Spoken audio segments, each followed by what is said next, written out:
PG welcomes you in PG point. So आज हम लोग शैक्षिक तकनीकी जो है ये आपका पहला चैप्टर है। मैम पहला चैप्टर हमने कहा जी हाँ, यूनिट 1 का आपका पहला चैप्टर है। यूनिट 1 आपकी लेटेस्ट सिलेबस के अकॉर्डिंग शैक्षिक तकनीकी की समझ यानी अंडरस्टैंडिंग ऑफ एजुकेशनल टेक्नोलॉजी की बात करेंगे हम लोग इसमें। तो सबसे पहले क्या कॉन्सेप्ट्स होते हैं चीज़ों को वो समझेंगे, उसके बाद में इसके क्या टाइप्स हैं, क्या इसके यूज़ हैं, ये सब चीज़ें समझेंगे। तो शैक्षिक तकनीकी की यदि अवधारणा की मैं बात करूँ तो देखिए, आधुनिक युग के विज्ञान, आज सीधी सी बात है, आधुनिक युग को विज्ञान का युग कहा जाता है। सबसे पहली लाइन इंपॉर्टेंट है। मानव जीवन का शायद ही कोई ऐसा क्षेत्र हो जो विज्ञान के प्रभाव से छूता हो, मतलब ऐसा मतलब शायद ही कोई क्षेत्र हो जो टेक्नोलॉजी से जुड़ा ना हो। अब कहते हो मैम आप मंदिर, हमने कहा अब आपको हम बता दें, मंदिर में भी जब आप जाते हो तो सीसीटीवी कैमरे लगे होते, कहीं ना कहीं आप जाते हो तो देखते हो कि वो ऑनलाइन पर्ची काट के देते हैं, है ना। तो ये सब चीज़ें कहीं ना कहीं कोई भी ऐसा विभाग शायद ही हो जो विज्ञान से छूता हो। आधुनिक मानव के जीवन का अधिकांश क्षेत्र विज्ञान एवं तकनीकी में समाया हुआ है, तो फिर शिक्षा इसके प्रभाव से कैसे मुक्त रह सकती थी भाई? जब हर चीज़ में टेक्नोलॉजी का यूज़ है तो फिर एजुकेशन में तो फिर कैसे ही वो छूट जाता। तो यदि भी शिक्षा तकनीकी की चर्चा की जाए तो शिक्षा की औपचारिक विधियाँ एवं तकनीकें प्राचीन युग से ही विद्यमान है, परंतु उस समय शैक्षिक तकनीकियों का इतना अधिक प्रभाव नहीं था जितना वर्तमान युग में।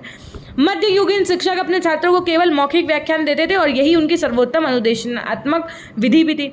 अब यहाँ से देख लो, अगर आपसे पूछा जाए क्वेश्चन कि मध्ययुगीन शिक्षक अपने छात्रों को पहले के ज़माने में कैसे व्याख्यान देते थे, तो मौखिक व्याख्यान देते थे। एक क्वेश्चन तो यहीं से बन जाएगा आपका एमसीक्यूज की यदि मैं बात करें। और अगर आपसे पूछ दिया जाए कि मध्ययुगीन शिक्षक अपने छात्रों को सिखाने के लिए किस विधि का प्रयोग करते थे, ऑप्शन ए आगमन विधि, ऑप्शन बी निगमन विधि, ऑप्शन सी अनुदेशनात्मक विधि, ऑप्शन डी इनमें से सभी। तो क्या लगा करके आएंगे आप? अनुदेशनात्मक विधि का प्रयोग मध्ययुगीन शिक्षक अपने छात्रों के लिए करते थे। आज भी इस विधि को सर्वोत्तम विधि माना जाता है, यानी कि यदि मैं आज की बात करूं आज के टाइम में, तो आज भी आपके अनुदेशनात्मक जो विधि है वो सबसे ऊंची, सबसे अच्छी मानी गई है तथा कक्षा में इसका उपयोग भी किया जाता है, जिसे प्रभावी शिक्षण कहते हैं। अगर आपसे पूछा जाए एक क्वेश्चन और कि प्रभावी शिक्षण के लिए कौन सी विधि का उपयोग किया जाता है शिक्षक के द्वारा, तो आप क्या बताएंगे? अनुदेशनात्मक विधि। प्राचीन शिक्षा बालक के मानसिक विकास पर बल देती थी, जिसके द्वारा केवल ज्ञानार्जन को ही शिक्षा का एकमात्र उद्देश्य माना जाता था, परंतु आधुनिक शिक्षा शास्त्री बालक की प्रकृति का अध्ययन करते हुए मानसिक विकास के साथ साथ उसके शारीरिक, सामाजिक, आध्यात्मिक विकास पर भी बल देने लगे। ये अब आपसे पूछा जाएगा कि आधुनिक शिक्षा शास्त्री बालक की प्रकृति का अध्ययन करते हुए किन विकास पर ध्यान देने लगे? ऑप्शन ए मानसिक विकास, ऑप्शन बी शारीरिक विकास, ऑप्शन सी सामाजिक विकास, ऑप्शन डी इनमें से सभी। तो आप क्या लगा करके आएंगे? इनमें से सभी, है ना। इस दृष्टि से आधुनिक शिक्षा का उद्देश्य तकनीकी शिक्षा के माध्यम से बालक के व्यक्तित्व का सर्वांगीण विकास करके तथा उसमें सामाजिक कुशलता के गुणों का विकास करना है। विभिन्न विषय क्षेत्र जैसे शिक्षा दर्शन शास्त्र, शिक्षा समाजशास्त्र, शिक्षा मनोविज्ञान की तरह शिक्षा तकनीकी भी शिक्षा का एक नया विषय क्षेत्र है। जैसे आप शिक्षा, आपने सबसे पहले आपने अपने फर्स्ट सेमेस्टर में फिलॉसफी पढ़ी थी ना, फिलॉसफिकल पर्सपेक्टिव ऑफ एजुकेशन, दर्शन शास्त्र। उसके बाद में आपने सोशोलॉजिकल पर्सपेक्टिव ऑफ एजुकेशन पढ़ा था ना फर्स्ट सेमेस्टर में, वो भी आपका शिक्षा का ही सब्जेक्ट का। आपने अपने पेपर 3 में साइकोलॉजी पढ़ी थी ना, वो भी आपके जो है इसी का विषय था, शिक्षा का ही। वैसे ही आपका ये शिक्षा के तकनीकी परिप्रेक्ष्य, जो तकनीकी की शिक्षा है, ये भी आपका शिक्षा के विषय में नया एक विषय है। शिक्षा तकनीकी के बारे में विस्तृत अध्ययन एवं करने के से पूर्व हम इसके तकनीकी शब्दों से परिचित होना आवश्यक है। मतलब ये चैप्टर पढ़ने के लिए सबसे ज़्यादा जो इसमें वर्ड्स यूज़ किए जा रहे हैं, टेक्नोलॉजिकल वर्ड्स, उनकी बात करेंगे हम लोग। शिक्षा एक ऐसी प्रक्रिया है जो एक निश्चित अवधि तक सीमित नहीं रहती। मतलब ये आप समझ लो कि इसकी कोई सीमा नहीं है कि हाँ बस यहाँ तक कर लिया। भाई इंटर करता है बच्चा, उसे कहा जाता है ग्रेजुएशन करो, ग्रेजुएशन कर लिया, पोस्ट ग्रेजुएशन कर लिया, पीएचडी। मतलब ये निरंतर चलने वाली सतत प्रक्रिया है, जीवन पर्यंत चलती रहती है। इसकी कोई लिमिट नहीं है, कोई निश्चितता नहीं है कि यहीं पे ये खत्म हो जानी है। इस प्रकार जीवन के किसी भी क्षेत्र में प्रत्यक्ष अथवा अप्रत्यक्ष रूप से हमें जो भी अनुभव प्राप्त होते हैं, वे समस्त अनुभव शिक्षा की प्रक्रिया के परिणाम ही होते हैं। जिस शब्द की शिक्षा, अब ये क्वेश्चन बहुत बन सकता है कि शिक्षा शब्द की उत्पत्ति किस भाषा से हुई है, तो संस्कृत भाषा से हुई है। वहाँ आपको ऑप्शन में मिल जाएगा शिक्षा शब्द की उत्पत्ति हुई है लैटिन भाषा से, अंग्रेजी भाषा से, संस्कृत भाषा से या फिर तेलुगु भाषा से। तो आप क्या लगा करके आएंगे कि शिक्षा शब्द की उत्पत्ति संस्कृत भाषा के किस धातु से हुई है? तो याद रखिएगा शिक्ष धातु से हुई है। संस्कृत भाषा में शिक्ष का मतलब क्या होता है? शिक्ष का मतलब शिक्ष धातु का मतलब होता है, अर्थ होता है ज्ञान ग्रहण करना, अर्थात शिक्षा मतलब ज्ञान प्रदान करने वाला माध्यम है। शिक्षा क्या है? ज्ञान प्रदान करने वाला माध्यम है। शिक्षा शब्द का अंग्रेजी शब्द क्या होता है? एजुकेशन होता है। एजुकेशन शब्द की, अब देखो अगर पूछा जाए शिक्षा शब्द की उत्पत्ति, तो आपने देखा वहाँ पर संस्कृत। अगर एजुकेशन शब्द की उत्पत्ति तो लैटिन भाषा के एजुकेटम से हुई है। यह एजुकेटम लैटिन भाषा के दो शब्द कौन कौन से? ई और ड्यूको से मिलकर के बना है, जिसमें ई का अर्थ है अंदर से और ड्यूको का अर्थ है आगे बढ़ना, है ना, आगे बढ़ाना। ड्यूको का अर्थ क्या है? आगे बढ़ाना, टू ब्रिंग अप यानी बाहर निकालना, टू लीड आउट एवं विकसित करना, टू रेज। विभिन्न, अब बहुत से ऐसे शिक्षाविदों ने हैं, मतलब ऐसे बहुत से विद्वान रहे हैं आपके जिन्होंने शिक्षा की परिभाषाएं दी, जिनमें से सबसे पहले अगर हम बात करें J.S. मैकेंजी के अनुसार, तो इन्होंने कहा कि शिक्षा एक ऐसी प्रक्रिया है जो जीवन पर्यंत चलती रहती है, जिस वो जीवन के प्रत्येक अनुभव वे से उसके भंडार में वृद्धि होती रहती है। अब देखो कैसे याद रखोगे? मैकडॉनल्ड्स का बर्गर खाते हो तो वो एक, अब जैसे मैक ब्रांड है, मैक का मेकअप लोग कराते हैं, मैकडॉनल्ड्स का बर्गर खाते हैं, तो वो क्या ब्रांड तो बन नहीं हो रहा है, तो वो क्या जीवन पर्यंत चलने वाला है, मतलब लोगों का फेवरेट है ना, जीवन पर्यंत रहने वाला। तो ऐसे याद रखना, मैकडॉनल्ड्स का है तो मैकेंजी से जीवन पर्यंत, है ना। हर्बर्ट स्पेंसर के अनुसार यदि बात करें तो शिक्षा का अर्थ अंतः शक्तियों का बाह्य जीवन या समाज से समन्वय स्थापित करना है। अब जैसे कोई नया जब दोस्त बनता है या एक दूसरे के, तो उन दोनों में हड़बड़ाहट रहती है एक दूसरे को जानने की, तो ऐसे याद रख लेना, ठीक है। महात्मा गांधी जी के अनुसार यदि बात करें तो इन्होंने कहा था कि शिक्षा का से मेरा तात्पर्य उस प्रक्रिया से है जो बालक और मनुष्य शरीर, मन तथा आत्मा की सर्वोत्कृष्ट एवं सर्वांगीण विकास करे। फ्रॉबल के अनुसार बात की जाए तो फ्रॉबल ने कहा कि शिक्षा एक ऐसी प्रक्रिया है जिसके माध्यम से बालक की अंतः शक्तियों को बाहर लाया जा सकता है। तकनीकी का अर्थ और परिभाषाएं समझ लो। अभी आपने क्या पढ़ा? शिक्षा का। अब क्या पढ़ेंगे? तकनीकी। उसके बाद में शुरू होगा चैप्टर आपका शैक्षिक तकनीकी, यानी शिक्षा के तकनीकी परिप्रेक्ष्य। अब यदि तकनीकी की बात की जाए तो विज्ञान ने सृजन तथा निर्माण को जितना बढ़ावा दिया है वह सब तकनीकी के माध्यम से हुआ है। सामान्य भाषा में तकनीकी का तात्पर्य कला अथवा निर्माण यानी शिल्प से है। तकनीकी का कला के क्षेत्र में प्रयोग होता है तथा इसका संबंध कौशल यानी स्किल एवं दक्षता यानी एक्सपर्टाइजमेंट से में सुधार व वृद्धि करने से है। वास्तव में ये एक प्रकार का परिवर्तन होता है जो सृजन एवं उत्पादन में सहायक होता है। अन्य शब्दों में वैज्ञानिक ज्ञान को व्यवहारात्मक रूप में प्रयोग करने को तकनीकी कहते हैं। साधारणतया व्यक्ति तकनीकी शब्द को मशीन अथवा मशीन संबंधी प्रत्ययों से जोड़ता है। मतलब लोग जब अगर तकनीकी की अगर बात करोगे, तकनीकी की या टेक्नोलॉजी की, तो वो आसान है मशीन से जुड़ा कोई चीज़ें होंगी, है ना। लेकिन ये आवश्यक नहीं है कि तकनीकी में हमेशा मशीन का ही प्रयोग किया जाए। यहाँ पर तकनीकी का तात्पर्य ये है कि किसी भी ऐसे प्रयोगात्मक कार्य से हो सकता है जिसमें वैज्ञानिक अथवा सिद्धांतों का प्रयोग किया जाए। समझ रहे हो? मतलब टेक्नोलॉजी का एक्चुअल मीन क्या होता है कि जिसमें वैज्ञानिक ज्ञान अथवा सिद्धांतों का प्रयोग किया जाए, वही आपका क्या हो जाएगा? तकनीकी ज्ञान हो जाएगा। तकनीकी जो शब्द है, जो आपका टेक्नोलॉजी शब्द है, इसकी उत्पत्ति ग्रीक शब्द के, देखो किससे हुई है? TECHNIKES, टेक्निक से हुई है। देखो किसी शब्द की उत्पत्ति कहाँ से हुई है, किस भाषा से हुई है, किस शब्द से हुई है, उसका अर्थ क्या होता है, ये तो आपको हर चैप्टर में मिलेगा और हर चैप्टर का आपको याद होगा ना, होना भी चाहिए। आप पिछली बार के उसमें देख चुके होंगे, शायद साइकोलॉजी में पूछा गया था कि साइकोलॉजी सब मनोविज्ञान कहाँ से लिया गया है, ये किस भाषा का शब्द है ना। तो ये चीज़ें आपको याद रखनी है। और टेक्निकी शब्द जो है, टेक्नोलॉजी शब्द जो है वो ग्रीक भाषा से लिया गया है, टेक्निक्स से हुई है। और इसका अर्थ क्या होता है? कला। इसका पर्याय आपका लैटिन भाषा का शब्द टेक्सियर है। पर्याय मतलब इसका सिनोनियम, जिसका पर्यायवाची, जिसका अभिप्राय बुनने तथा निर्माण करने से है। तकनीकी की भी कुछ परिभाषाएं हैं। तो सबसे पहले अगर आप ऑफिस की बात करोगे, ऑफिस की, तो तकनीकी विज्ञान का कला में प्रयोग है।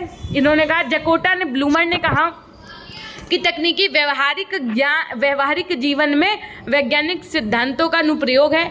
डॉक्टर दास के अनुसार बात करें तो वांछित उद्देश्य की प्राप्ति हेतु वैज्ञानिक विधियों से सुव्यवस्थित अंतर संबंध भागों की प्रणाली को तकनीकी कहा जाता है। तो इन सब डेफिनेशंस के बेसिस पे हम कह सकते हैं कि वैज्ञानिक ज्ञान के व्यवहारिक रूप को तकनीकी कहा जाता है। वास्तव में देखा जाए तो विज्ञान सिद्धांतों पर बल देता है, जबकि तकनीकी सिद्धांतों के प्रयोगात्मक पक्ष पर बल देती है। अब देखो यहाँ से भी क्वेश्चन बनने की संभावना है कि विज्ञान तो सिद्धांतों पर बल देता है, वैसे ही पूछ लिया जाएगा कि आपसे कि तकनीकी किस पर बल देती है?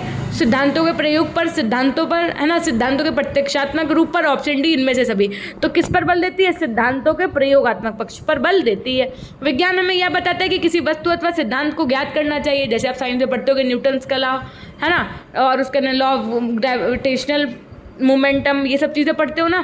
तो वैसे ही लेकिन जो टेक्नोलॉजी होती है वो इस तथ्य पर बल देती है कि किसी वस्तु अथवा सिद्धांत को कैसे ज्ञात किया जाए, जैसे आपने सीरीज़ में जोड़ी कोई चीज़ पैरेलल में जोड़ी, पता चले बल्ब जल गया, उसके बाद में करंट उसमें फ्लो होने लगा। तो जब ये फ्लो होने लगा, जब बल्ब जलने लगा, तो एक तरीके से ये क्या है, ये तकनीकी हो गई। सिद्धांत का प्रयोग हुआ, इसमें भी नियम का प्रयोग हुआ, लेकिन ये प्रयोगात्मक रूप से हुआ, इस वजह से इसको आप क्या कहेंगे, तकनीकी कहेंगे। सिद्धांत तो आदि के प्रयोग से किसी वस्तु प्रक्रिया का आविष्कार कर मानव जीवन की किसी समस्या का हल किया जाता है अथवा मानव की सुख सुविधाओं एवं समाज के विकास में सहायता मिलती है, तब उसे तकनीकी कहते हैं। एक बार फटाफट से सेशन लाइक कर दीजिएगा आप लोग। अगर आप चाहते हैं कि आपको ये PDF चाहिए तो आप हमारे ऐप को इंस्टॉल कर लीजिए PG Point, वहाँ पर आपको ये PDF कल से मिलनी शुरू हो जाएगी, है ना। और अगर अभी तक आप चैनल पर नए हैं तो सब्सक्राइब करके एक बार बेल आइकन ज़रूर प्रेस कर लीजिएगा। शैक्षिक तकनीकी का अर्थ और परिभाषाओं की यदि बात की जाए तो शिक्षा तकनीकी शिक्षा की वर्तमान प्रक्रिया की उन्नति करने का क्रमबद्ध प्रयास है। इसके द्वारा शिक्षा के उद्देश्य, पाठ्यक्रम, विधि, सहायक सामग्री, मूल्यांकन, निर्देश आदि को विकसित एवं उन्नत किया जाता है। इसके द्वारा शिक्षण को प्रभावशाली भी बनाया जाता है तथा विभिन्न प्रकार की शिक्षण विधियाँ को जो है युक्तियों आदि का निर्धारण किया जाता है। शिक्षा तकनीकी का अर्थ शिक्षक की क्रियाओं का विस्तार करना है ना।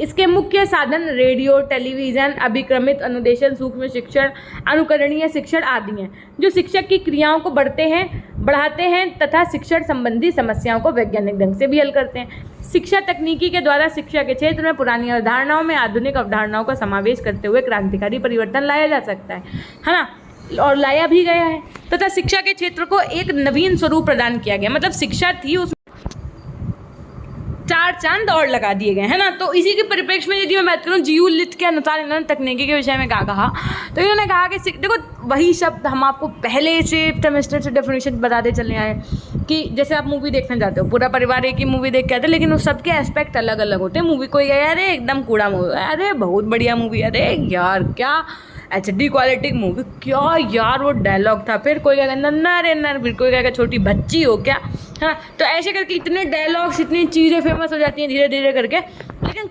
सबको अलग अलग पार्ट, सबका अलग अलग जो है एक्सपेक्टेशंस होती हैं, है ना। तो वैसे ही अगर हम बात करें तकनीकी की, तो लोग जो थे आपके अलग अलग विद्वान थे, उनकी अपनी अलग अलग चीज़ें थी, तो उन्होंने अपने अनुसार आपको एक डेफिनेशन दी। अगर जियोलिथ के अनुसार बात करें तो शिक्षा तकनीकी का अभिप्राय शिक्षण एवं अधिगम तथा अधिगम की परिस्थितियों में वैज्ञानिक ज्ञान का सुव्यवस्थित अनुप्रयोग है, जिसके द्वारा शिक्षण एवं प्रशिक्षण की कार्यक्षमता में सुधार किया जाता है। रॉबर्ट ए कॉक्स के अनुसार बात करें तो मानव की सीखने की परिस्थितियों में वैज्ञानिक प्रक्रिया के प्रयोग को शैक्षिक तकनीकी कहते हैं। जॉन पी डेसिको के अनुसार बात करें तो शैक्षिक तकनीकी प्रयोगात्मक व व्यवहारिक शिक्षण समस्याओं को समझने तथा उनका समाधान करने के लिए सीखने के मनोविज्ञान का विस्तृत प्रयोग है। डॉक्टर SS कुलकर्णी के अनुसार बात करें तो तकनीकी तथा विज्ञान के आविष्कारों तथा नियमों का शिक्षा की क्रिया में प्रयोग करना ही शैक्षिक तकनीकी कहलाता है। प्रोफेसर SK मित्रा के अनुसार बात की जाए तो शैक्षिक तकनीकी को उन विधियों तथा प्रविधियों का विज्ञान माना जा सकता है जिनके द्वारा शैक्षिक उद्देश्यों को प्राप्त किया जा सकता है। तकाशी सकामोटो के अनुसार बात की जाए तो शैक्षिक तकनीकी का प्रमुख उद्देश्य कुछ आवश्यक तत्व जैसे शैक्षिक उद्देश्य, पाठ्य वस्तु, शिक्षण सामग्री, विधि कौन सी यूज़ की जाती है पढ़ाते समय, वहाँ का एनवायरनमेंट आपने देखा होगा, जो बहुत बड़े बड़े कॉलेजेस और बच्चों के स्कूल्स वगैरह होते हैं वहाँ पे नियर अबाउट मतलब बहुत साइलेंट एरिया होता है, एकांत में बने होते हैं, आसपास हरे पेड़ पौधे ज़्यादा होते हैं। तो मतलब ये इस प्रकार के वातावरण का ध्यान रखना छात्रों व निर्देशकों के व्यवहार तथा उनके मध्य होने वाली अंतः क्रिया को नियंत्रित करके अधिकतम शैक्षिक प्रभाव उत्पन्न किए जाते हैं।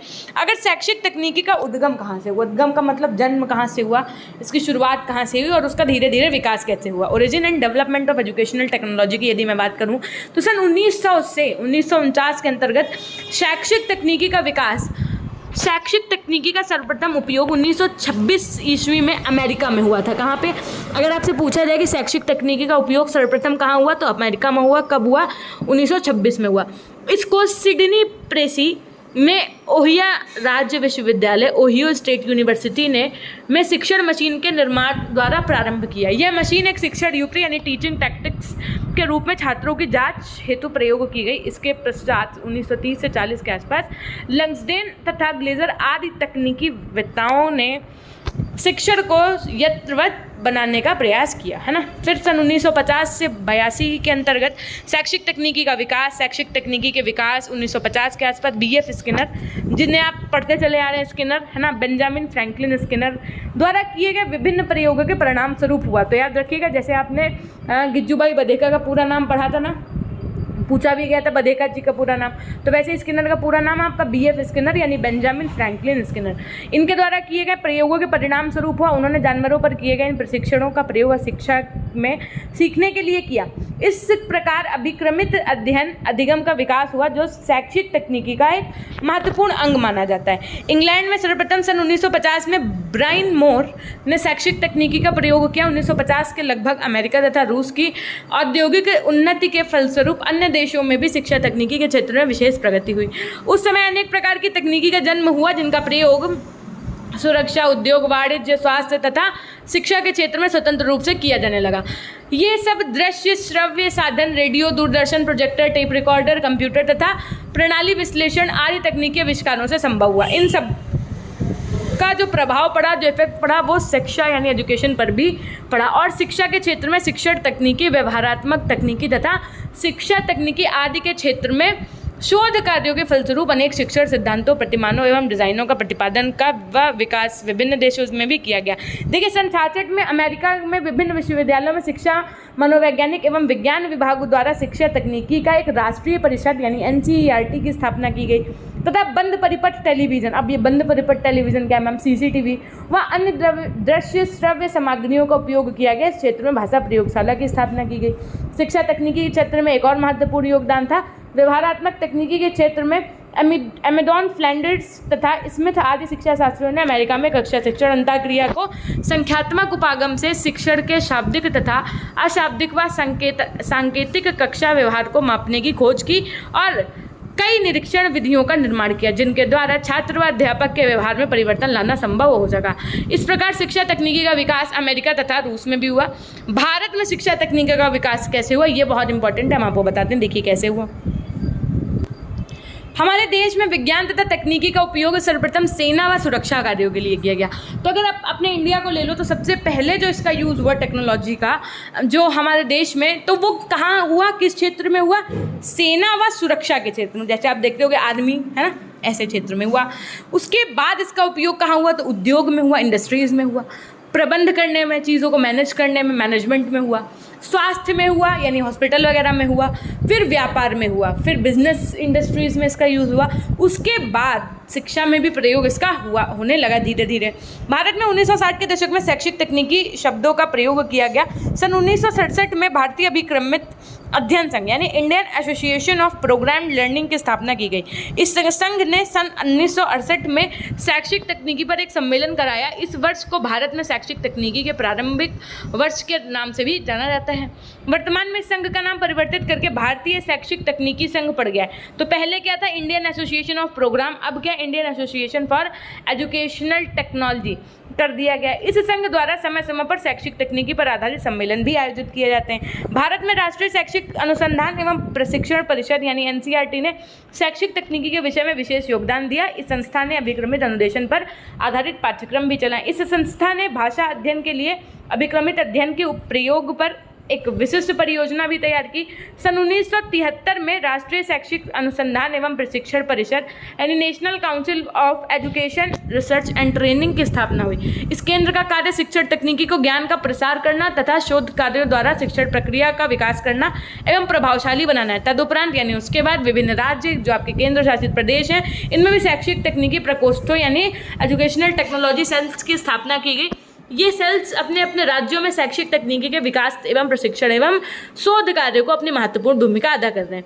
अब इनकी जो क्या प्रकृति है यानी nature and characteristic of educational technology की यदि मैं बात करूँ, शैक्षिक तकनीकी की प्रकृति और विशेषताओं की, तो विज्ञान एवं तकनीकी पर आधारित यदि बात की जाए तो शैक्षिक तकनीकी का आधार क्या है, विज्ञान। प्रश्न पूछा जा सकता है कि शैक्षिक तकनीकी का आधार क्या है। ऑप्शन ए कला, ऑप्शन बी विज्ञान, ऑप्शन सी सामाजिक विज्ञान, ऑप्शन डी इनमें से सभी। तो आप क्या लगा करके आएंगे, विज्ञान, ना कि all of the above. Okay, शैक्षिक तकनीकी के अंतर्गत विज्ञान एवं तकनीकी की विभिन्न विधियां, अनुप्रयोगों एवं प्रभावों का अध्ययन करते हैं। इसलिए शैक्षिक तकनीकी की प्रकृति को विज्ञान एवं तकनीकी पर आधारित माना जाता है। वैज्ञानिक सिद्धांतों का प्रयोग की यदि बात की जाए तो शिक्षा तकनीकी के अंतर्गत विज्ञान एवं तकनीकी का प्रयोग किया जाता है, अतः यह विज्ञान का व्यवहारिक रूप है। शैक्षिक तकनीकी एक गतिशील, प्रगतिशील एवं प्रभावशाली उत्पादक विधि है जिसमें विभिन्न वैज्ञानिक सिद्धांतों का प्रयोग किया जाता है। शैक्षिक तकनीकी शिक्षा में विज्ञान एवं तकनीकी के प्रभाव का अध्ययन करती है। इसमें प्रोग्राम सीखना, सूक्ष्म शिक्षण, वार्तालाप, विश्लेषण, video tape, tape recorder, projector एवं कंप्यूटर जैसी विभिन्न विधियों का प्रयोग किया जाता है। नवीन विचारों का प्रयोग की यदि बात की जाए तो शैक्षिक तकनीकी में विभिन्न विचारों का प्रयोग किया जाता है। वैज्ञानिक ज्ञान का शिक्षण तथा प्रशिक्षण में प्रयोग किया जाता है। शैक्षिक तकनीकी मनोविज्ञान, विज्ञान, कला तकनीकी, दृश्य श्रव्य सामग्री तथा यंत्र आदि से बहुत सहायता लेती है। शैक्षिक तकनीकी द्वारा कक्षा शिक्षण को वैज्ञानिक, वस्तुनिष्ठ, सरल व प्रभावात्मक भी बनाया जा सकता है। उसके बाद में प्रणाली उपागम की बात करी जाए, सिस्टम अप्रोच की यदि बात की जाए तो आजकल ये उपागम शैक्षिक प्रशासन के क्षेत्र में अत्यंत लोकप्रिय होता जा रहा है। इसके प्रयोग द्वारा शिक्षा, शैक्षिक प्रणाली, शैक्षिक प्रशासन तथा शैक्षिक प्रबंध अत्यंत प्रभावशाली, संयमित, कम खर्चीले और महत्वपूर्ण हो गए हैं। शैक्षिक तकनीकी निरंतर विकासशील, प्रगतिशील एवं प्रभाव उत्पादक विधि है। शैक्षिक तकनीकी विद्यालय को एक प्रणाली अथवा क्रम के रूप में मानती है। विद्यालय का भवन, अब देखो ये सब टेक्नोलॉजी ही तो है आजकल, देखो प्रोजेक्टर है ना, कंप्यूटर, लैपटॉप का यूज़ होना, बच्चों को क्या कहते हैं HD क्वालिटी में चीज़ों को दिखाना, 3D में सेल वगैरह समझाना, बायोलॉजी पढ़ाना, ये सब क्या है, टेक्नोलॉजी तो है। विद्यालय का भवन, कक्षा, फर्नीचर, शिक्षा लागत आदि अदाकार कार्य करते हैं। विधियाँ, प्रविधियाँ, युक्तियाँ, दृष्टि से सामग्री का प्रयोग कक्षा शिक्षण, परीक्षा आदि में प्रक्रिया प्रोसेस मान सकते हैं और छात्रों की योग्यता तथा सीखने का अनुभव आउटपुट मान सकते हैं। दृश्य श्रव्य साधन यानी ऑडियो विजुअल एड्स की यदि बात की जाए, जैसे आपका वीडियो टेप हो गया, टेप रिकॉर्डर हो गया, प्रोजेक्टर हो गया, कंप्यूटर हो गया, ये सब आपका इसके अंतर्गत आ जाएगा, है ना। उसके बाद अभिक्रमण, निर्देशन एवं मूल्यांकन, प्रोग्राम गाइडेंस एंड इवैल्यूएशन की बात की जाए तो शैक्षिक तकनीक में विभिन्न विधियों द्वारा बालक को अभिक्रमण, निर्देशन दिए जाते हैं तथा उस निर्देशन का पूर्ण परिचय देने के बाद उसका मूल्यांकन भी किया जाता है। जैसे मान लो आपको अभी हम आज चैप्टर पढ़ा रहे हैं, उसके बाद में जब MCQs कराएंगे तो आपका क्या हो जाएगा, मूल्यांकन हो जाएगा कि आपने कितना सीखा। शैक्षिक तकनीकी शिक्षा संबंधी मूल्यांकन तथा निर्देशन में वैज्ञानिक रूप से सुधार भी करती है। शैक्षिक नियोजन अथवा संगठन की बात की जाए, एजुकेशनल प्लानिंग और ऑर्गेनाइजेशन की बात की जाए तो ये शिक्षण अधिगम के तरीकों एवं तकनीकी के विकास पर बल देती है कि सीखने की परिस्थितियों के संगठन पर बल देकर लक्ष्य को प्रभावित करती है। अतः शैक्षिक तकनीकी की प्रकृति को शैक्षिक नियोजन एवं संगठन पर बल देने वाली माना जाता है। शिक्षण अधिगम प्रक्रिया की बात की जाए, टीचर लर्निंग प्रोसेस की बात की जाए तो शिक्षा तकनीकी के अंतर्गत शिक्षण अधिगम का अत्यंत महत्वपूर्ण स्थान है। शैक्षिक तकनीकी शिक्षण अधिगम में आने वाली विभिन्न समस्याओं का निदान भी करती है। इसलिए कहा जाता है कि शैक्षिक तकनीकी शिक्षण अधिगम का एक महत्वपूर्ण पहलू है। शिक्षार्थी की विशेषताओं के विश्लेषण की यदि बात करें तो शैक्षिक तकनीकी की विधियों द्वारा शिक्षार्थियों के विभिन्न पहलुओं का विश्लेषण किया जाता है। शैक्षिक तकनीकी के प्रयोग से शिक्षण विधियों, नीतियों, उद्देश्यों, पाठ्यवस्तु तथा वातावरण द्वारा छात्र व अध्यापकों के व्यवहार में अपेक्षित परिवर्तन लाया जाता है।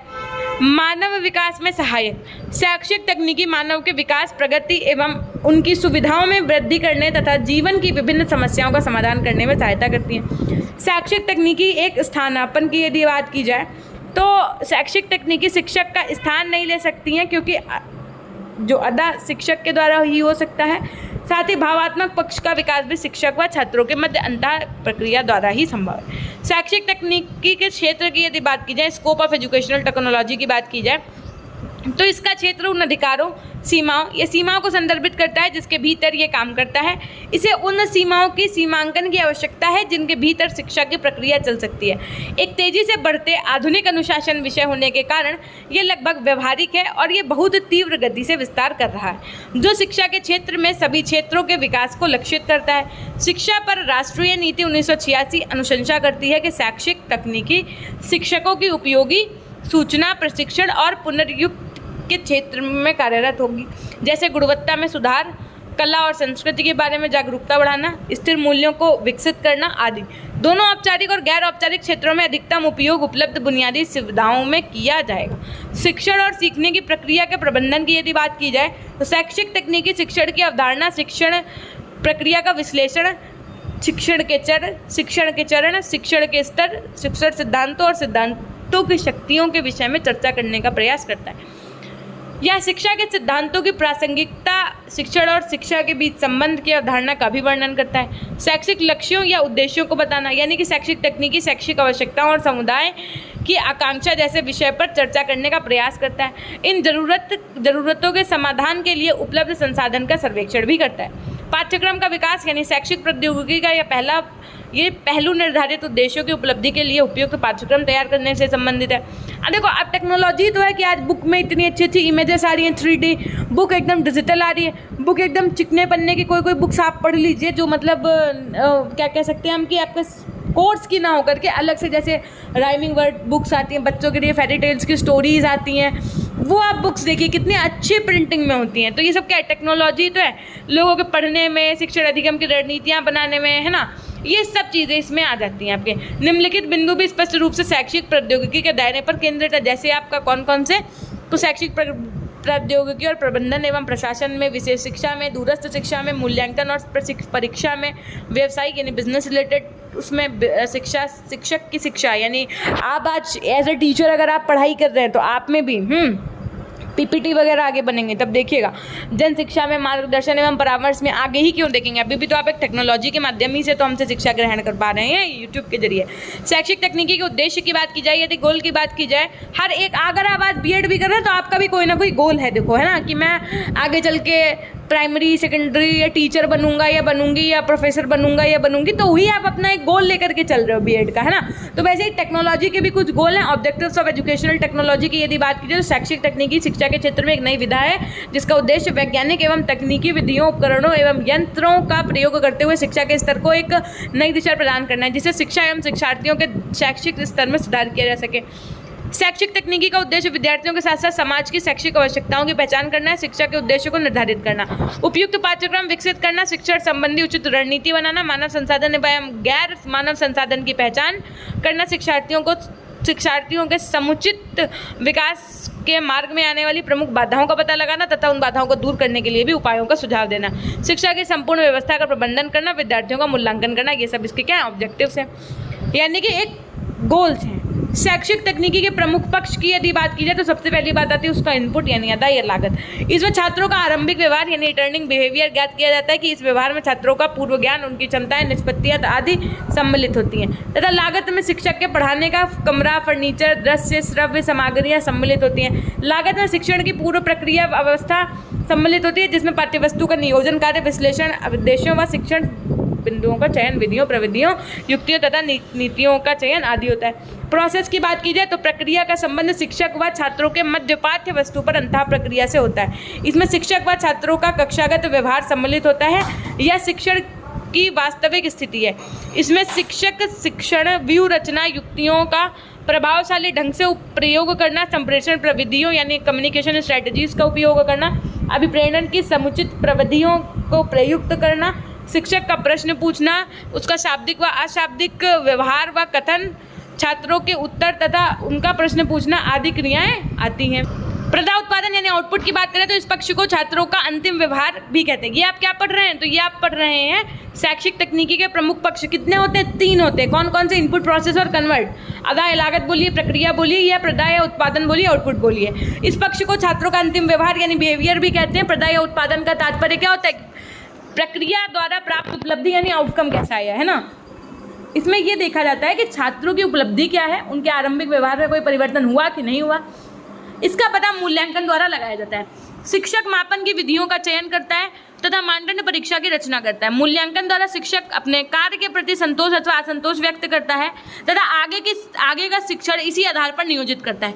इन तीनों पक्षों का विस्तृत रूप से ही शैक्षिक तकनीकी कहलाता है। इन पक्षों के आधार पर ही शिक्षण की क्रियाएं तथा उसके स्वरूप को निर्धारित किया जाता है। अगर शैक्षिक तकनीकी कार्य की बात की जाए, फंक्शंस ऑफ एजुकेशनल टेक्नोलॉजी की बात की जाए, तो सबसे पहले शैक्षिक लक्ष्यों को निर्धारित करना, उसके बाद में शिक्षण अधिगम सामग्रियों का विकास करना, फिर उसके बाद में शैक्षिक तकनीकी विद्यार्थी की रुचि एवं ध्यान केंद्रित करना। भाई टेक्नोलॉजी से जुड़ी चीज़ें होती हैं तो बच्चा ज़्यादा इंटरेस्ट लेता है। उनके अधिगमकर्ता को पुनर्बलन प्रदान करना है, यानी कि और ज़्यादा वो बच्चा इंटरेस्ट लेकर के उन चीज़ों को पढ़े, रिवाइज करे।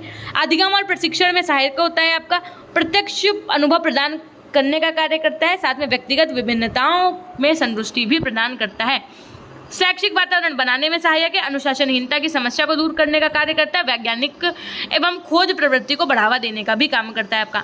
शैक्षिक तकनीकी की भाई आवश्यकता है क्या है, नीड क्या है, तो अगर आवश्यकता और नीड की बात की जाए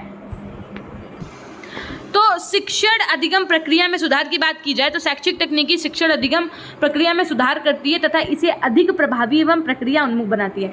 शिक्षण अधिगम की प्रक्रिया में श्रव्य दृश्य सामग्रियां महत्वपूर्ण भूमिका निभाती हैं। शैक्षिक आवश्यकताओं की पूर्ति की बात की जाए तो शिक्षण प्रक्रिया में विभिन्न वैज्ञानिक यंत्रों एवं मशीनों का उपयोग किया जाता है। इन मशीनों में इलेक्ट्रॉनिक एवं यांत्रिक उपकरण जिनका उपयोग शैक्षिक आवश्यकताओं की पूर्ति हेतु प्राप्त किया जाता है। शिक्षण सहायक सामग्रियों का समुचित एवं पूर्ण उपयोग की बात की जाए तो शैक्षिक तकनीकी न केवल शिक्षा के स्तर को बनाए रखती है बल्कि शिक्षण सहायक सामग्रियों एवं अभिक्रमित अनुदेशन सामग्रियां प्रदान कर शिक्षण के तरीकों को भी सुधारती है। दूरस्थ एवं पत्राचार शिक्षा को समृद्ध भी करती है। जैसे आपका क्या हो गया, टेलीविज़न, रेडियो, वीसीआर, पहले के ज़माने में चलता था वीसीआर, है ना। ट्रेनिंग, इनोवेशन और कर में एजुकेशनल ऑब्जेक्टिव्स और scientific basis of education, curriculum development यानी पाठ्यक्रम के विकास, इन सब में ये महत्वपूर्ण है। शैक्षिक तकनीकी का महत्व और उपयोगिता की बात की जाए, significance and utility of educational technology की बात की जाए तो सबसे पहले आपके determination of educational AIIMS and objectives यानी शैक्षिक लक्ष्यों एवं उद्देश्यों का निर्धारण, शिक्षण अधिगम सामग्री का उत्पादन एवं विकास, पाठ्यक्रम का निर्माण, अध्यापकीय प्रशिक्षण, उचित दृश्य सामग्री का चयन, विकास एवं प्रयोग, हार्डवेयर उपकरण का जनसंपर्क माध्यमों का प्रभावपूर्ण उपयोग, साथ में शिक्षा के उप प्रणालियों के प्रभावपूर्ण उपयोग की ओर ध्यान देना, मूल्यांकन द्वारा उचित नियंत्रण एवं पोषण की व्याख्या करना। ये सब इसके क्या थे, इंपॉर्टेंट पॉइंट्स थे, फैक्ट्स थे। तो यहाँ से आपका ये चैप्टर 1 कंप्लीट होता है। If you want the PDF of this chapter then you can download the application of this channel which is PG Point. First of all you go to Play Store, है ना, then after you search PG Point. After that there is an option which is install, press on the install and then install this app. After that there is and asking for referral code, then you write PG Point. After that you log in and read this PDF in a very easy way, है ना। If you want to join our Telegram group, so first of all you can go from description box link also, or there is another way which is you can search PG Point on Telegram, then after you can join the channel of this channel, okay। सो ये हो गई एक छोटी सी जानकारी। मिलते हैं हम आपसे नेक्स्ट वीडियो के माध्यम से। तब तक के लिए अपना ध्यान रखिएगा, हमेशा खुश रहिए, मुस्कुराते रहिए, कभी अपने लिए तो कभी अपनों के लिए। तो then take care, bye bye, love you all, love you my dear class. रोज़ सुबह 10 बजे आपकी MCQs की क्लास, शाम को 4 बजे आपकी EVS की क्लास होती है जिसमें मैं आपको थ्योरी पढ़ा रही हूँ, और रात्रि 9 बजे भी आपकी EVS की क्लास होगी कल से डेली, ठीक है। अगर आपको आज का सेशन पसंद आया है तो लाइक करना नहीं भूलिएगा। चैनल पर नए हैं तो चैनल को सब्सक्राइब करके बेल आइकन प्रेस करना नहीं भूलिएगा। मिलते हैं हम आपसे नेक्स्ट वीडियो के माध्यम से। धन्यवाद।